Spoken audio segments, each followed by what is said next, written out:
अब पता चलेगा पाकिस्तान को कि भारत से पंगा लेने का असर क्या होता है। 2 महीने भारत की फ्लाइटें इन अपने एयर स्पेस में बैन करने के बाद इनको 4 बिलियन से ज्यादा का लॉस हो चुका है। आखिरकार क्या हो गई ये पूरी बात, मैं आपको आगे इस वीडियो में बताऊंगा।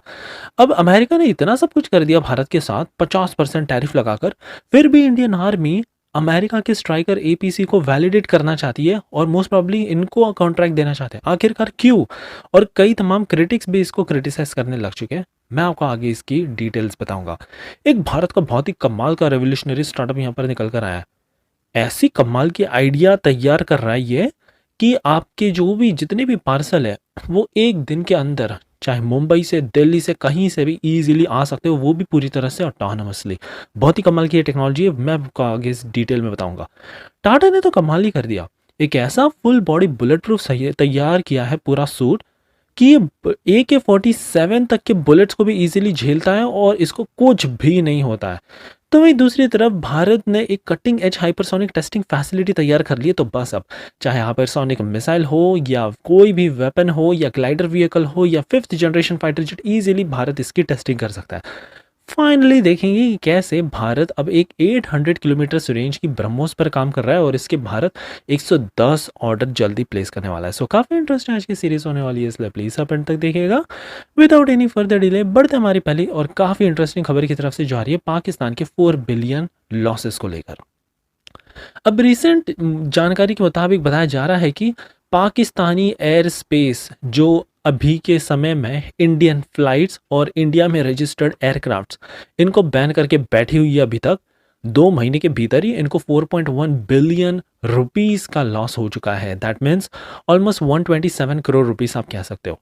और ये तो केवल 2 महीने हैं, आप सोच कर देखिए ये 6 टाइम्स मल्टीप्लाई हो जाएगा। 1 साल का पूरा इम्पैक्ट देखकर ही पाकिस्तान पूरी तरह से जल्दी डिप्रेशन में भी जाने वाला है। और ये मैं नहीं कह रहा, ये खुद इनके पाकिस्तान के खुद के लोकल न्यूज़पेपर अब कहने लग चुके हैं।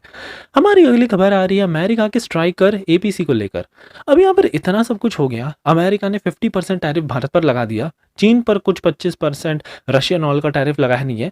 तो उसके बावजूद भी यहाँ पर इंडियन आर्मी अपना इंटरेस्ट जता रही है अमेरिका के एंटी टैंक गाइडेड मिसाइल वाले वेरिएंट जो स्ट्राइकर है इसको प्रोक्योर करने के लिए। अब पिछले साल हमने टेस्ट किया था, ये पूरी तरह से फेल निकला। इसका इंजन सबसे पहले तो ज़्यादा अच्छा खासा नहीं था, एक्सेल भी एक बार को टूट ही चुका था। तो अब अमेरिका ने अपना एक अच्छा ऑफर पेश किया है। इन्होंने पहले टाइम पे ही एक अच्छा व्हीकल नहीं दिया था, अब जाकर ये कह रहे हैं कि चलो हम आपको और थोड़ा पावरफुल देते हैं। तो अब कैटरपिल के 350 हॉर्स पावर के बजाय ये 600 हॉर्स पावर कॉन्फ़िगरेशन का एक ऐसा भारत को GDLS प्रोवाइड कराना चाहते हैं जो कि हाई ऑल्टीट्यूड और रग टेरेन में ये बहुत अच्छा काम करेगा।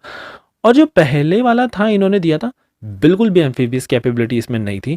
तो अब यहाँ पर अमेरिका ये भी देने के लिए तैयार हो चुका है भारत को। बट एक बहुत बड़ा सवाल उठता है कि आखिर इतना सारा होने के बावजूद भी हम क्यों अमेरिकन कंपनी को इतनी ज़्यादा तवज्जो दे रहे हैं, जबकि भारत के पास खुद अपना इंडिजिनस व्हील्ड आर्म्ड प्लेटफॉर्म मौजूद है जो टाटा एडवांस सिस्टम लिमिटेड और DRDO दोनों ने मिलकर बनाया है। ये भी 600 हॉर्स पावर का है और आप शॉक रह जाओगे, इसमें 80% इंडिजिनाइजेशन कंटेंट का यूज़ करके हमने इसको पूरी तरह से तैयार किया है। सो एक जो बात मुझे लग रहा है इंडियन आर्मी इसमें इतनी ज़्यादा इंटरेस्टेड है तो वो है एक काफ़ी स्पेशल मिसाइल, जेवलिन मिसाइल को लेकर, क्योंकि इसने बहुत अपना परिचम लहराया है कई तमाम युद्ध में। ईरान, अफगानिस्तान और यूक्रेन वॉर में भी ये बहुत ज़्यादा इफेक्टिव निकल कर आया है। इसको रेडियन टेक्नोलॉजी और लॉकहीड मार्टिन ने मिलकर बनाया और मोस्ट प्रोबेबली इसी एक मिसाइल की वजह से ये जो अपग्रेडेड स्ट्राइकर है ना, ये इंडियन आर्मी को बहुत ज़्यादा पसंद आने लग चुका है। खैर इसका भी काम DRDO कर सकती है, हमारा एक ऑल्टरनेटिव सब्स्टिट्यूट हम खुद बना सकते हैं। बट इंडियन आर्मी को सबसे पहले भारतीय कंपनीज पर ही फोकस करना चाहिए। आपकी क्या राय है इसके बारे में, हमको ज़रूर बताना वीडियो के एंड में। हमारी अगली खबर आ रही है भारत के काफ़ी कमाल के रेवोल्यूशनरी स्टार्टअप जिसका नाम है ऑब्जर्व। ये एक ऐसा स्टार्टअप है जो ऐसे ड्रोन्स को तैयार कर रहा है, ऑटोनोमस ड्रोन्स। ये बस डिलीवरी करते रहेंगे और भारत का 30% डोमेस्टिक फ्रेट मार्केट ये कब्जाना चाहते हैं। आज के टाइम पे प्रॉब्लम ये है कि भारत के पास बहुत सारे एयरपोर्ट पड़े हैं जिनकी जो रनवे की लेंथ है 900 मीटर से कम है। काफ़ी बार तो एयरप्लेन्स इसमें लैंडिंग और टेक ऑफ कर ही नहीं पाते क्योंकि इनकी लेंथ बहुत ज़्यादा कम है। तो बस ये ऐसे ही पड़े अंडर यूटिलाइज्ड। इसलिए ये जो बेंगलुरु बेस्ड कंपनी है सोच रही है कि क्यों ना हम एक ऐसा कमाल का ड्रोन तैयार करें पूरी तरह से ऑटोनोमस, जो इन छोटे छोटे एयरपोर्ट में इजीली जाकर लैंड और टेक ऑफ कर सकता है, और वो भी खुद ही। तो बस वहीं से निकल कर आता है ये इतना revolutionary idea.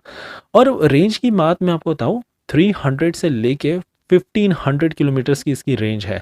So currently company का टारगेट ऐसा है कि 6 से 7 टन का जो भी कार्गो है, लाइट कार्गो, इमरजेंसी वाला या पेरिशेबल, हम इजीली इसको ट्रांसपोर्ट कर सकते हैं हमारे ड्रोन से। और फिर ये इसका मास प्रोडक्शन और बहुत तेज़ी से प्रोडक्शन करके पूरे मार्केट को डिसरप्ट करना चाहते हैं, जिस तरह से इलॉन मस्क की कंपनी स्पेसएक्स ने किया था, सेम उन्हीं के पाथ को फॉलो करना चाहती है ये कंपनी अब। सो देखने लायक होगा कि कैसे भारत का फ्रेट ये पूरी तरह से रेवोल्यूशनाइज होता है। करेंटली 12% हमारी जीडीपी का चला जाता है, कंपेयर टू जो चाइना केवल 6 से 8% ही इनका जाता है। तो भारत अभी भी बहुत ज़्यादा पीछे है। बस ये चेंजिंग टेक्नोलॉजी इस तरह की अगर आ जाए, पूरी तरह से मार्केट डिसरप्टिव हो जाएगा। हमारी अगली खबर टाटा की तरफ से आ रही है।